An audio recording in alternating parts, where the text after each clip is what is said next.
Okay. Okay, so I did Susan B. Anthony. My thesis, I tried to make it simple so that it was easy to remember. Susan B. Anthony wanted women's rights. I'll go into depth later. This is just about her early life. So she was born on February 15th, 1820, in Adams, Massachusetts, and she grew up in a Quaker family. And Quaker beliefs.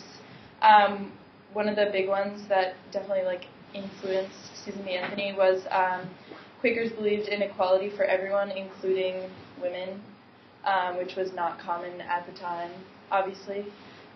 Just some other interesting beliefs. They believed that afterlife is according to speculation, so sort of like what you believe.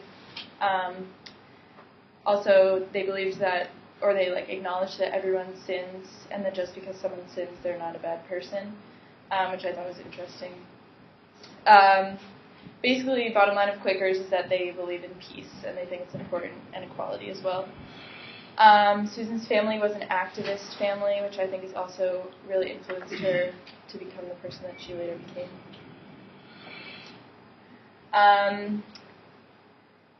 So Susan was she was one of the leaders of the National American Women's Suffrage Association, which was an organization run entirely by women, even though men were allowed to join if they wanted to.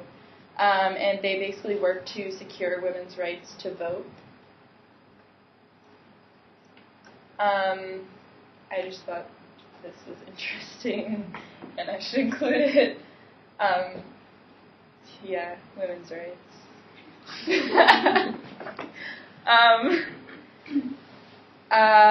Okay, so like I said, Susan was a very strong advocate for women's rights and women having the right to vote, which was not a thing back when she was growing up. Susan and 15 other women actually registered to vote, and because of this, they were jailed for attempting to vote.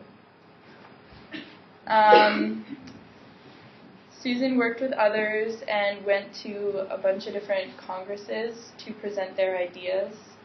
And they also wrote about the history of women's suffrage.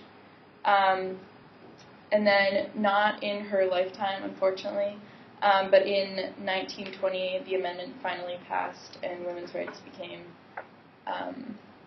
supported. Oh yeah, I'm supposed to do this. So yeah, but she unfortunately never lived to see that happen.